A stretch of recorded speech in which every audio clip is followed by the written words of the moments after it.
Alright, I'm doing a monstrous amount of videos today. I'm losing this technology from my office because of the coronavirus and other instructors needing this. So let me push through this. Hopefully, this will probably be a 2, possibly 3-parter. All the problems in section 4.9 have equal signs. And when a problem has an equal sign, you expect to get number answers. The first few problems are lovely. To figure out the answer to number 2, I need to just figure out what value I can plug in for y so that the left and the right side come out to be the same number. If I can't tell that that's 36, not that hard to do the algebra. So in problem 2, that gives me the square root of y equals 6. The algebraic way to solve this is to square both sides. I'm going to square the left side, and I'm going to square the right side. When you square a square root, they cancel each other out. The square root symbol gets canceled by the square, and it leaves you the radicand. On the right-hand side, 6 squared is 6 times 6, which is 36. I claim this is the answer.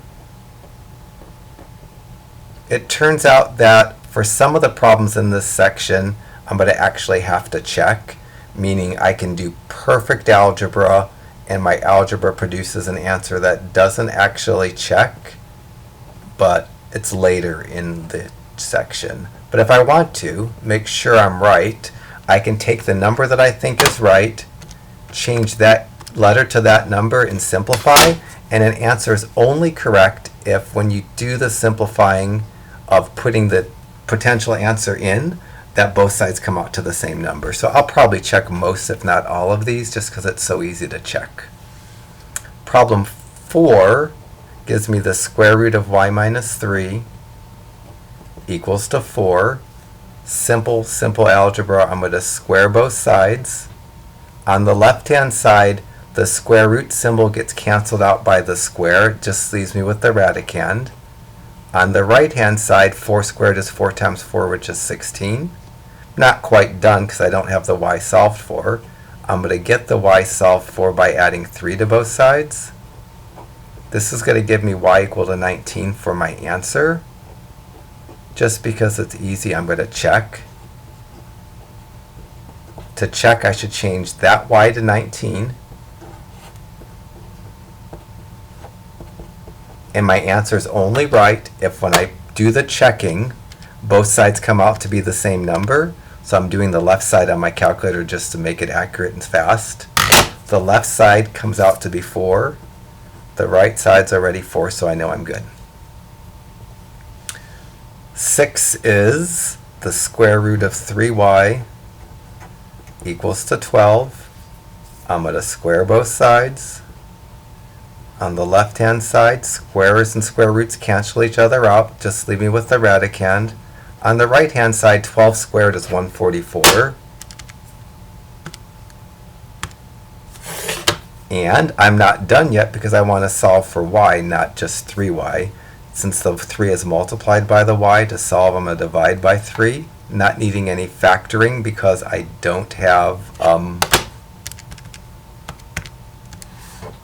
squares. And so 144 divided by 3 is 48. I claim that that's the answer for 6. I should check it just to make sure I haven't made a mistake. I'm going to change the y in the original problem to 48 and make sure that when I simplify that left-hand side, the square root of 3 times 48, that it equals the right-hand side. If when I plug the number in, I don't get perfect equality on each side, then I've made a mistake. Looks like your numbers are readable enough. Let me do 8. The square root of 3x plus 4 equals to 5. Square both sides, square both sides. The left-hand side's going to give me 3x plus 4. Squaring cancels out the square root, leaves me the radicand. On the right-hand side, 5 squared is 25. I'm going to minus 4. Don't have to factor because I don't see any squares. Minusing 4 gives me 3x equals to 21. And then divide by 3, divide by 3. This will give me x equal to 7 for my answer. I'm going to check it and see if the square root of 3 times 7 plus 4 equals to 5, just changing that x in my problem to 7. So square root of 3 times 7 plus 4, that's the left-hand side. The left-hand side reduces to 5. So I know my answer is right because my left and my right-hand side come out to be the same. Up through 8, we're dealing with square roots. Squaring is the way to cancel out square roots. In problem 9 and 10, I have cube roots. Squaring doesn't get rid of a cube root. Cubing gets rid of a cube root. If I was doing problem 9, I would cube both sides. Cubing cancels out a cube root, leaves you with the radicand, and 4 cubed is 64. I'd say the answer to number 9 is just 64. If I wanted to check it, I take that x, I change it to 64, and make sure that when I simplify that left-hand side on my calculator, because I don't want to do it in my head, that the left and the right side equal each other. Since they do, I know my answer is correct. Eventually, we're going to get to fraction answers. There's a few of them. They're a nuisance to check on certain calculators, but not so hard to check on mine. Hopefully, these are all still readable. 12 is the cube root of 3x equals to 4. I think this is where my fraction is. I'm going to cube and cube. Cubing cancels out a cube root, leaves me with a radicand. On the right-hand side, 4 cubed is 4 times 4 times 4. I don't need my calculator to know that that's 64. Don't need to set it equal to 0 because there's not a square. I'm just going to divide to solve and get x equals to 64 over 3 for my answer. I should check, just because I can. Should go to the original problem, which is 3 times x equals, the cube root of 3 times x equals to 4. That's going to be the cube root of 3 times 64 over 3. So let me do the left-hand side. Shift cube root 3 times fraction 64 over 3. So I've just entered the left-hand side. The left-hand side reduces to 4. This gives me 4 equals to 4. I know my answer is right. 14 is the cube root of x plus 5 equals 3. Cube both sides. On the left-hand side, cubing gets rid of the cube root. On the right-hand side, I don't need my calculator to know 3 cubed is 27, but you could just do 3 cubed, get your 27. Now minus 5 gives me x equal to 22 for my answer. I'm going to check because it takes 2 seconds. And eventually, when I get to the ugly problems, if I don't check, I might write down something that I shouldn't. So for my checking, I put in 22 for the x, simplify the left-hand side. If the left-hand side matches up with the right-hand side, I can put a big check mark. 15 and 16 are fourth roots. And to get rid of a fourth root, you have to raise it to the fourth power. Raising a fourth root to a fourth power cancels out the radical. So I'm going to fourth power both sides on 16. The left-hand side's going to be 2x plus 7. The right side's going to be 81 because 3 to the fourth power is 81. And now I'm going to solve this by minusing 7. So give me 2x equals to 74, and then dividing by 2. I want to choke. 74 divided by 2 is 37. So for 16, I say the answer is x equal to 37. I shouldn't ever write a wrong answer down for any of these problems because it takes 2 seconds to check. I could take the answer that I think is right, change the letter to that answer, and then simplify. So I'm just going to do the fourth root of that. So to check this, it's just shift fourth root of 2 times 37 plus 7. The left-hand side simplifies to be 3. The right-hand side's already 3. so I can get a big check. 17, 18, 19, and 20, they look imposing, but they're not. 18 has square roots on both sides of the equal sign, which sometimes can create a bunch more work. But for these problems, I can just square both sides. Squaring a square root with nothing else outside the square root just gives you what's under the square root. So squaring the left-hand side would give me x plus 1, 4x plus 1. Squaring the right-hand side gives me x plus 7. I'm going to emphasize it's really 1x plus 7. And I'm going to solve this in 2 steps. I'm going to get the x's on the left side, or it might be 3 steps, by minusing 1x from both sides. On the left side, 4x minus 1x is 3x. I'll bring down the plus 1. On the right side, I made the x's cancel. I'll bring down the 7. Now I'm going to minus 1 and minus 1. That's going to give me 3x equal to 6. And then divide by 3, and get my answer.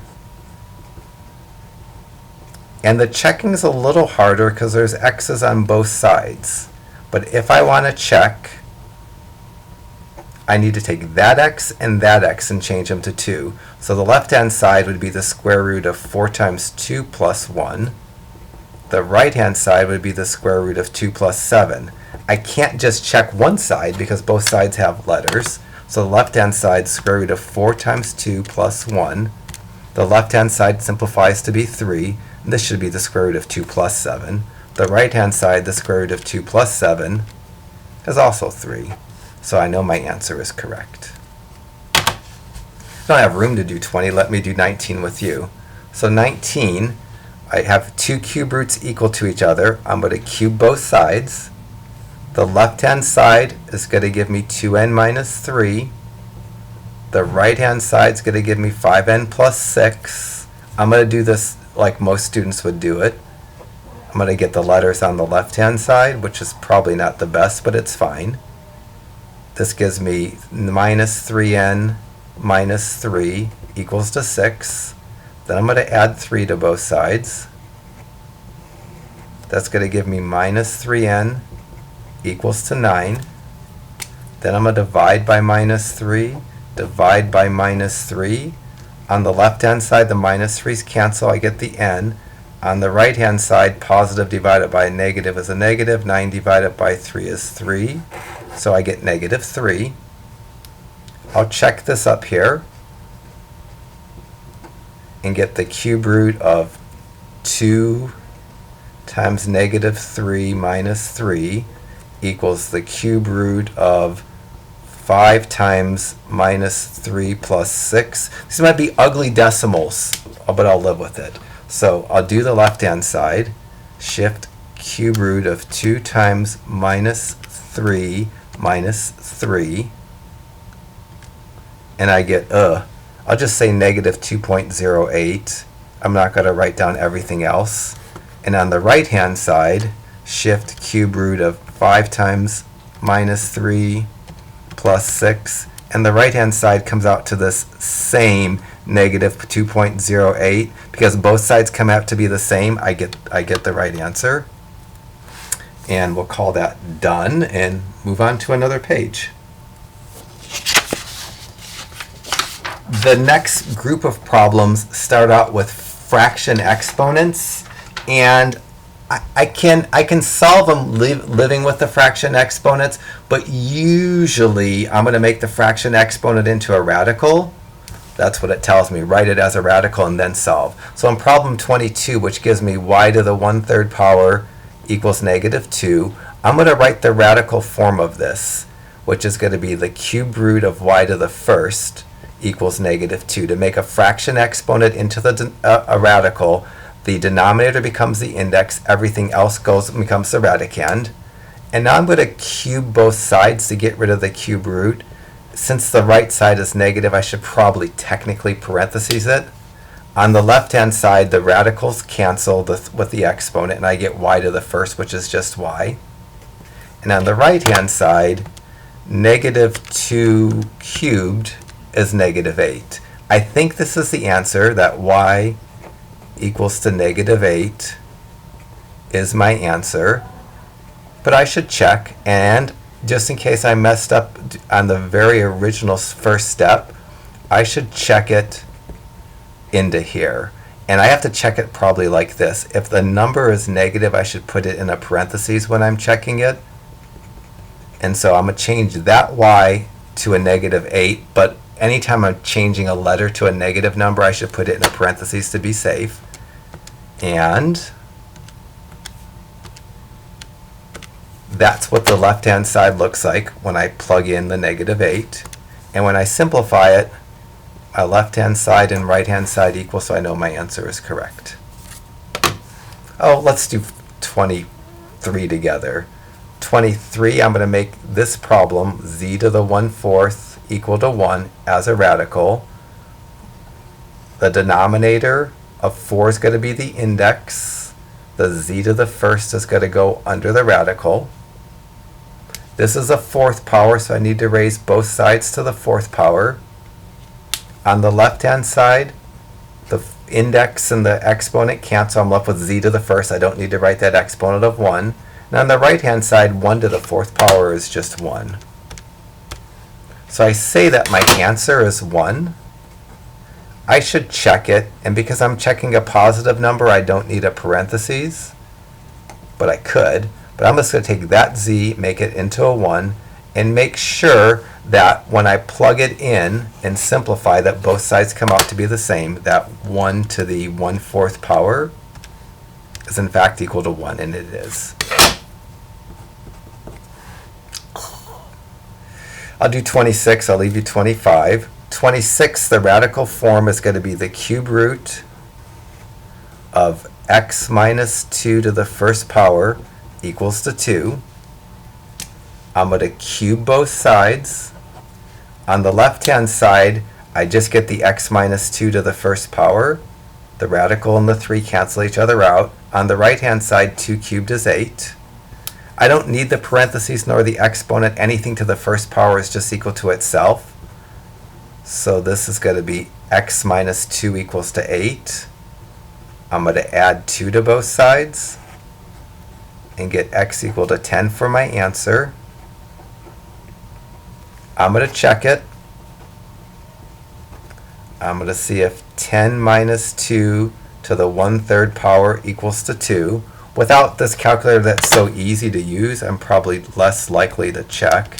But 10 minus 2 up arrow fraction 1/3 power. If the left-hand side simplifies to the right-hand side, I know my answer is correct. One more, then we might be struck doing a part 2, and there might even be a part 3 for this. Let's do 27 together, because it's a negative. 27, I'm going to make this the 5th root of x minus 1 to the 1st power equals -2. I'm going to raise both sides to the 5th power, and because the right side is negative, I'm going to put it in a parentheses to be safe. On the left-hand side, raising a 5th root to a 5th power just gives you the radicand. And on the right-hand side, -2 to the 5th power is -32. On the left-hand side, I can dump out the parentheses. Anything to the 1st power is equal to itself. And now I'm going to add 1 to both sides and get x equal to -31. I think that's the answer. I'm going to check it up here. I'm going to go -31. I'm going to do -31, which I could put in a parentheses, but there's already a parentheses and the x doesn't have a number in front of it. I don't really need an extra parentheses. Change that x to a -31. Leave the -1 in the 1/5 power and see if that equals to -2. So parentheses -31 -1 parentheses exponent fraction 1/5 power. That's simplifying the left-hand side. The left-hand side simplifies to -2 equals the right-hand side, so that's perfect. This is a good place to stop for my end of part 1 because the next 2 problems are different. There's kind of like 4 groups of problems. We've done 2 of the 4. And I'll do a part 2 here in a second.